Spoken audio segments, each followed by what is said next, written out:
Sveiki visi, sveiki sugrįžę ir dėkoju už jūsų norą toliau klausytis knygos, kurią aš skaitau ir komentuoju. Tai yra Andrew Wommack Ribok Dievo knyga. Šiandien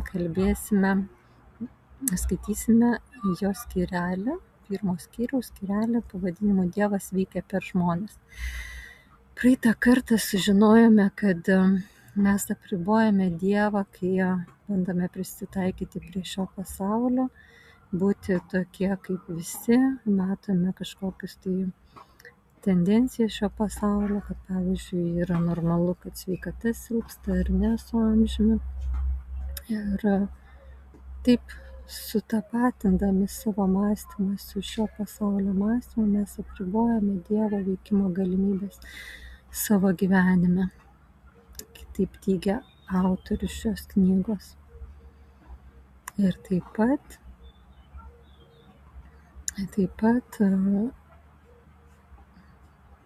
noriu iš naujo pakartoti šį labai stiprų sakinį. Dievas jiems pažadėjo visišką pergalę, bet jie suabejojo jo pažadu. Apie šį sakinį aš daug mąsčiau vakar. Dievas jiems pažadėjo visišką pergalę, bet jie suabejojo jo pažadu. Ne kartą ir man tai yra nutikę mano gyvenime. Nežinau kaip jums, bet man tikrai nėra taip paprasta visiškai iš karto turėti tą pilną pasitikėjimą Dievo pažadais, nes mes matom aplinkybės kažkokias ar ne, šio pasaulio aplinkybės ir mums atrodo tiesiog natūraliai kažkas neįmanoma, ar ne, neįmanoma, nes kažkokios tai aplinkybės mums nurodo, kad tiesiog toksai logiškas rezultatas bus, sakykime, negeras, ar ne? Bet šitas sakinys, šitas skyrelis, ar ne, Andrew Wommacko knygos nori mums sugriauti šitą įsitikinimą. Jis nori pasakyti, kad Dievas nėra apribotas kažkokių aplinkybių, šio pasaulio aplinkybių, bet mūsų įsitikinimai ir, tarkim, jeigu mes patikim tais apribojimais ir pradedam veikti ta linkme pagal tuos apribojimus. Aš esu lauke ir skraido uodas aplink mane.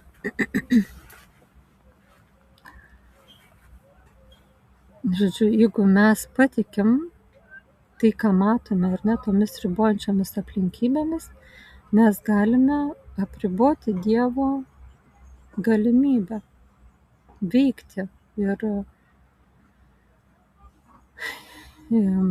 suteikti mums tą rezultatą, kokį jis yra numatęs. Mes galim, tai sabotažuojam Dievo planą ir savo pačių gerovę mums Dievo numatytą. Ar ne? Čia Andrew Wommackas kalbėjo apie pakartoto įstatymo 7 skyriaus 17 eilutę. Jei savo širdyje sakysi, šios tautos yra už mane galingesnės, kaip aš galėsiu jas išvaryti? Vau. Kažkaip labai man vis dar turi atlikti savo darbą. Šitas suvokimas mano širdyje ir aš tikiuosi, kad tai daro tam tikrą darbą, taip pat ir jūsų mąstymai, jūsų širdyse, jūsų. Tai kaip jūs matote gyvenimą ir tai kaip suvokiate Dievą ir jo veikimo galimybės mūsų gyvenime. Izraelitai apribojo Dievą, sakydami, kad kitos tautos yra galingesnės už juos.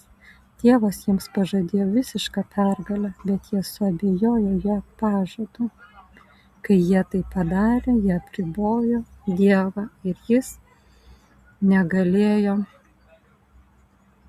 išvaryti tų kitų tautų dėl žmonių netikėjimo, dėl žmonių abejonės. Vau, labai stipru.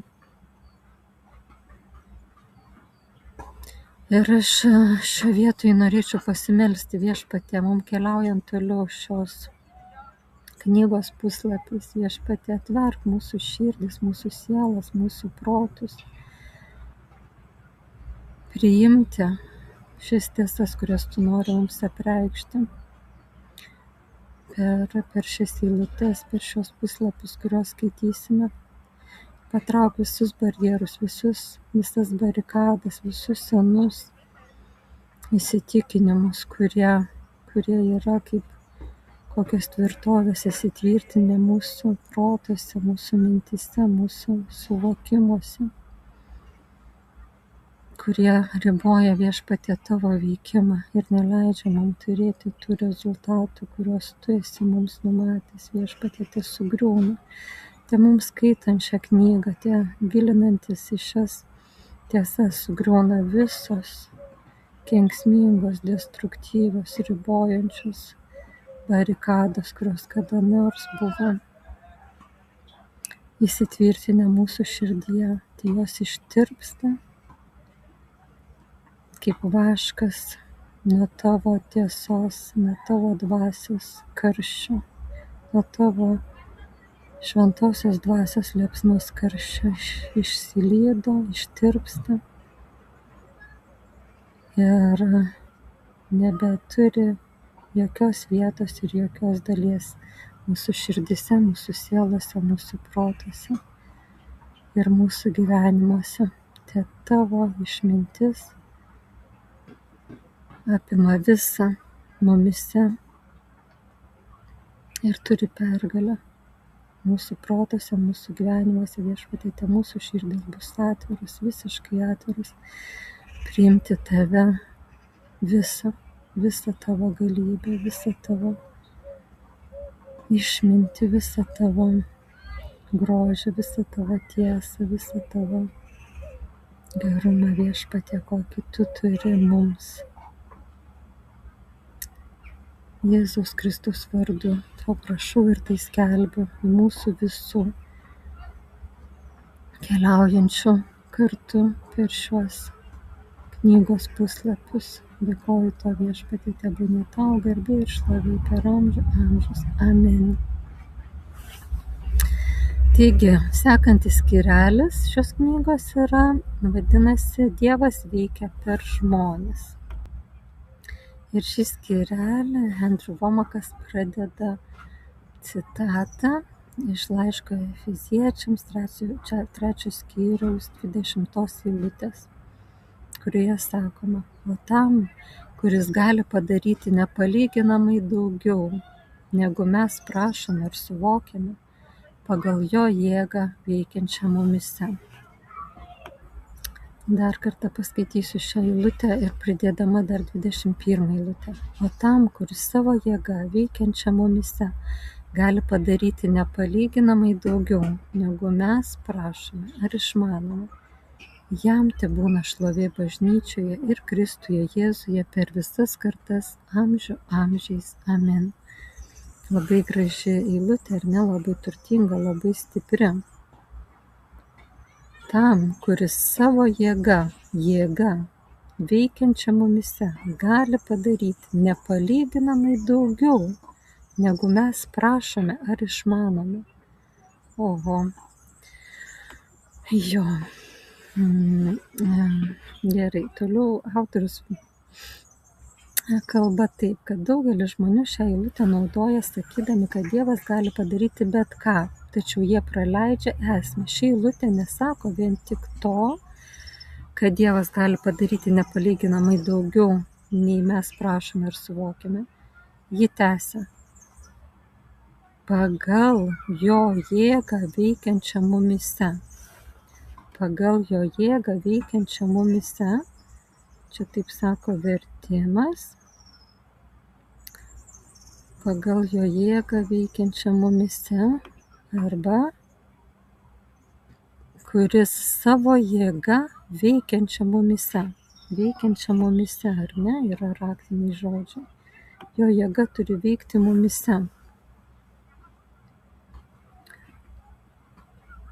Ir pagal jo jėgą veikiančią mumise, ar ne, jeigu tokį pažodinį vertimą imti, tai autorius sako, kad pagal reiškia proporcingai arba tiek, kiek ta jėga mumise veikia. Kiek ta jėga mumise veikia. Vadinasi, yra kažkokia, kuris savo jėga veikiančią mumise gali padaryti nepalyginamai daugiau. Taigi, ta jėga, kiek jinai mumise veikia, priklauso matyti ir nuo mūsų, ar ne? Jeigu neturime tikėjimo ir nestipriname savęs švenčiausiųjų tikėjimu, mes apribojame Dievo jėgą tekančią per mus. Mes galime sustabdyti Dievo jėgą savo gyvenime. Jei nesame išgydyti, tai ne dėl to, kad Dievas mūsų neišgydė. Tai mes neišlaisviname Dievo jėgos esančios mumise. Dievas turi veikti per žmones, sako autorius.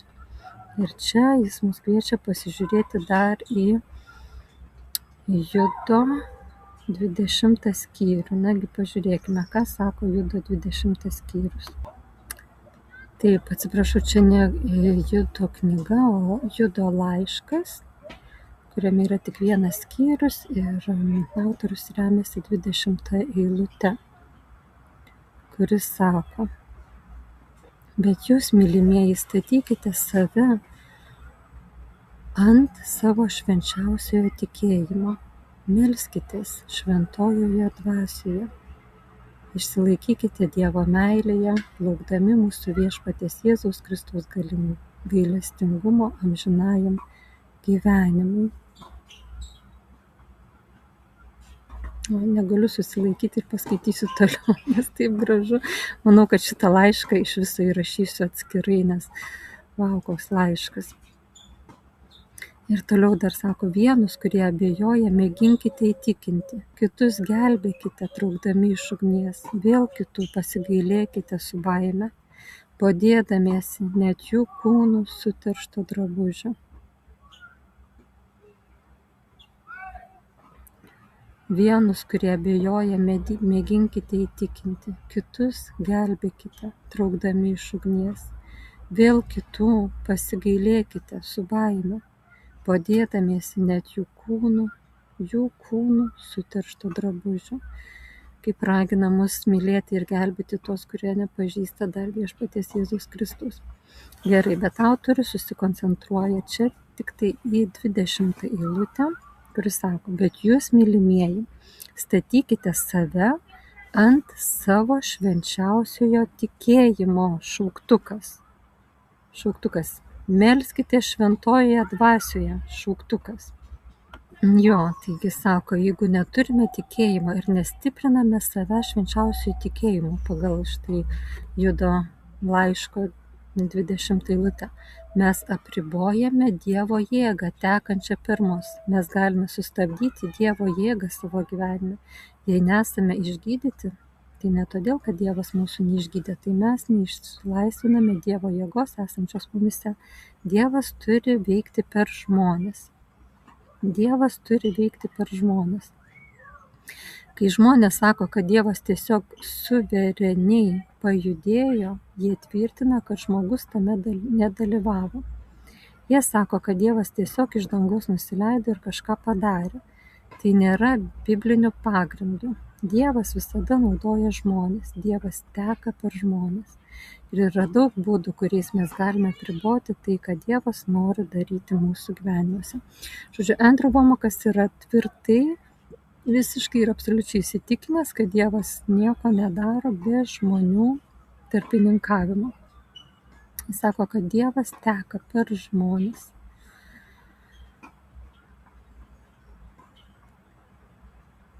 Gerai, aš priimu šį Andrew Womako pareiškimą ir manau, kad jis yra tikrai labai labai svarbus mums suvokti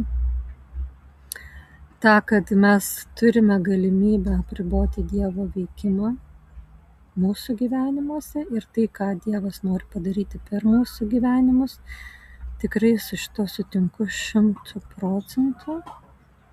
Ir ta Dievo suverenumo tema, aš manau, kad yra atskira tema, kur aš jai palieku, nežinau kokį, bet kol kas palieku gal 1% galimybę, kur galvoju, kad yra momentų žmonijos istorijoje, pasaulio istorijoje, kur Dievas visiškai suvereniai priima kažkokius tai tam tikrus sprendimus.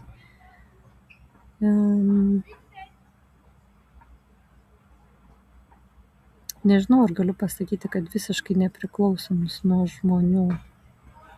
Gal yra kažkokia tai vis dėlto vis tiek žmonių dalyvavimo dalelė tame. Tarkim, Dievo sprendimas padaryti kažką priklauso nuo to, kada tam tikra proporcija žmonių jį pažins arba tam tikra proporcija žmonių jį atmes ir tada įvyks būtent tai, kad Dievas yra nusprendęs iš anksto padaryti. Tai va, aš taip kažkaip įsivaizduoju tą Dievo suverenumą ir palieku šią idėją kažkokią tai laisvą vietą savo širdyje.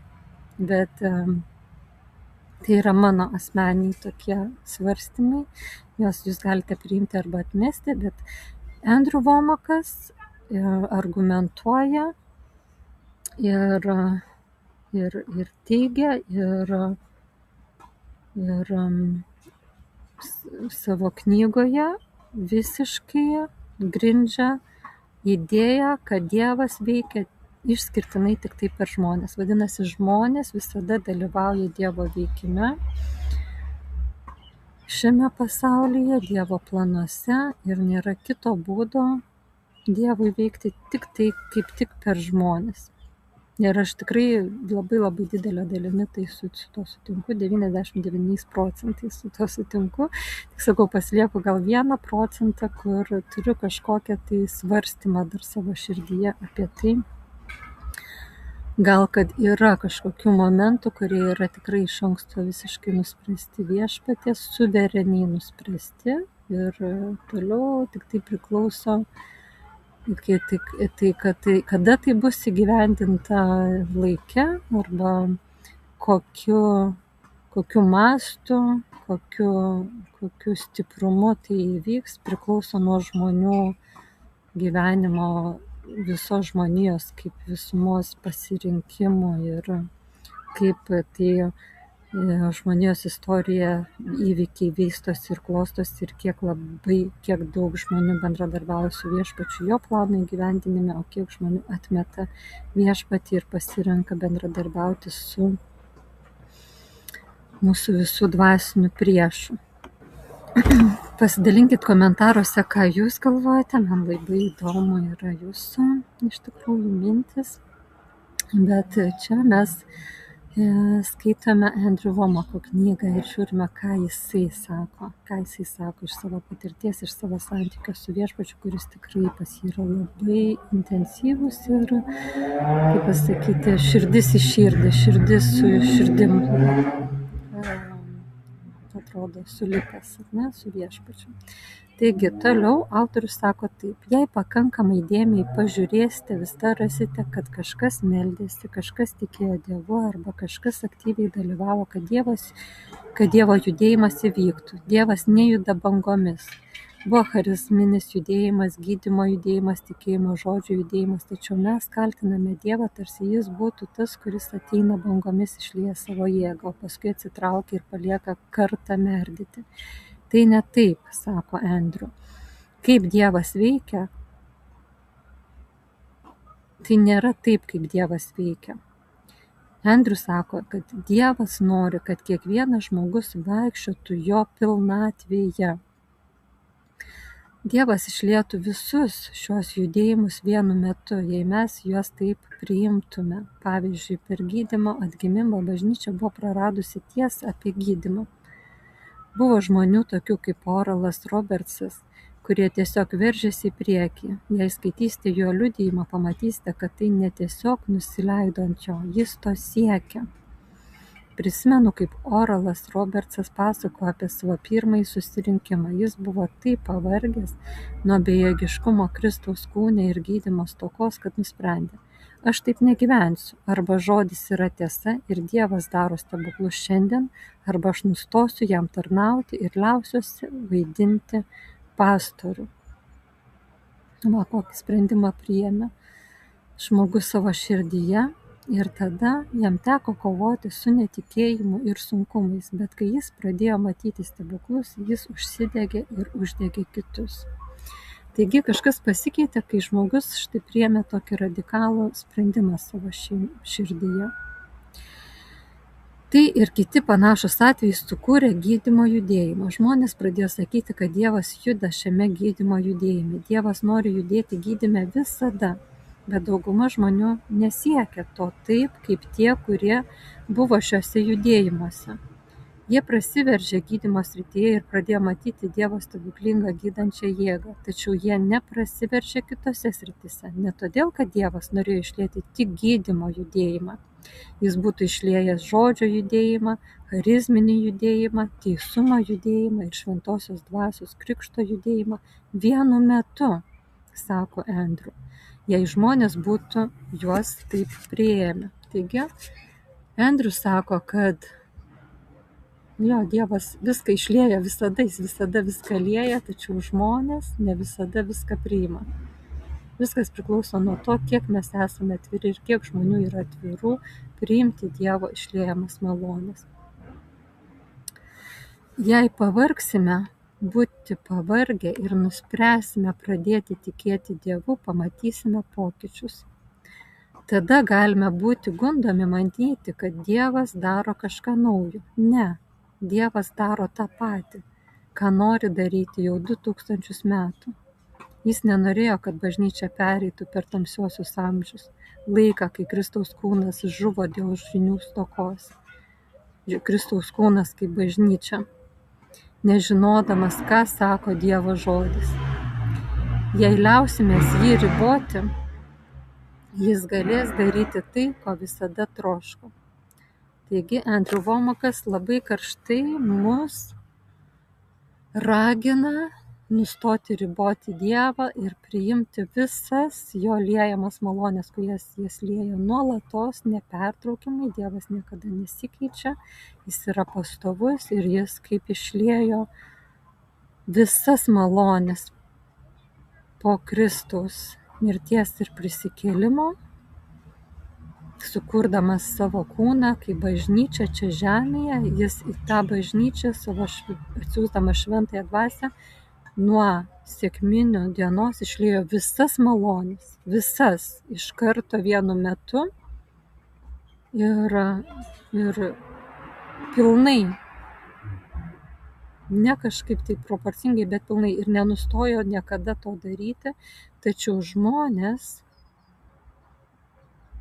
ne visi ir ne visada visą tai priima, kažkaip pradeda riboti. Tai yra turbūt priešo veikla, jisai suklaidina, jis apgauna, kad tu negali gauti, tu negali priimti, Dievas nustojo daryti, Dievas nustojo veikti, Dievas nesuteikia tų malonių ir mes patikime tuo melu ir nustojame priimti visą Dievo išliejamą malonių pilnatvę. Taigi, pagrindiniai šios skyrelio akcentai būtų turbūt tokie, kad Dievo jėga teka per žmonės, sako Andrew Womakas. Dievas neveikia atskirai nuo žmogaus, jis visada naudoja žmonės kaip savo įrankius. Ir kai sakome, kad Dievas kažkaip tai suvereniai pajudėjo, padarė kažkokią tai Dievo, tai buvo veikimas, dažnai mes pamirštame arba net matome žmonių tikėjimo, maldų ir jų paklusnumo. Dievas galėjo veikti dėl to, kad žmonės tikėjo, jie meldėsi ir pakluso Dievui. Jo, ir antras būtų toks, kad mes galime apriboti Dievą, ar ne, tikėjimo stoka ir dvasinis pasyvumas uždaro kanalą. Tikėjimo stoka ir dvasinis pasyvumas uždaro kanalą, per kurį teka Dievo jėga. Jei neišlaisvinsime tikėjimo, Dievo jėga mumise lieka neveikli. Ne Dievas sustoja, mes sustabdome jo veikimą. Ai. Kiek daug atsakomybės vis dėlto krenta ant mūsų. Dvasiniai judėjimai kyla per žmonių atkaklumą. Visi tie atgimimai dvasiniai kilo dėl to, kad žmonės veržėsi į Dievą. Dievas visada išlieja visus judėjimus vienu metu, jei tik žmonės yra pasiruošę juos priimti, tie judėjimai ir įvyksta. Dievas nori veikti nuolat, ne periodiškai. Jis nenori, kad kartos merdėtų dvasinėme badmetyje. Tamsieji amžiai nebuvo Dievo valia, tai buvo žmonių nežinojimo pasekmė. Dievas visada yra pasiruošęs veikti, jei tik mes nustojame riboti arba mes esame pasiruošę tam Dievo veikimui, tą Dievo veikimą priimti ir leisti jam veikti per mus, būti įgyvendintam per mus. Pokyčiai prasideda, sako Andrew Womakas, kai pavargstame nuo ribojimo. Kai nusprendžiame tikėti Dievu, prasideda proveržiai. Tai nėra naujas Dievo darbas, tai yra tas pats darbas, kurį Dievas nori padaryti jau 2000 metų. Dievas nori visada, kad būtų proveržis, kad bažnyčia augtų, kad tas raugas, kur sako, Dievo karalystė ateina kaip raugas, jis niekada nenustotų, kad jis visada turėtų maisto, kur augti. Mėlėms reikia to cukraus, ar ne? Jeigu mūsų tikėjimas, mūsų karštis, mūsų troškimas yra tas cukrus. Ir mes leidžiame tada Dievo karalystį augti eksponentiškai.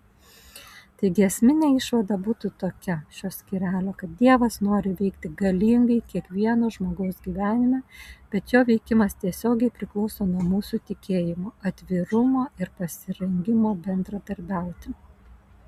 Kai nustojame jį riboti, jis gali daryti tai, ką visada troško daryti mūsų gyvenimuose ir per mus.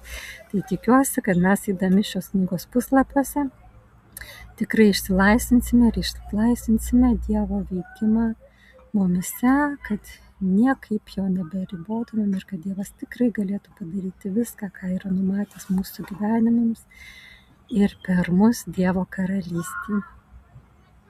Iki kito pasimatymo. Ačiū, kad klausotės.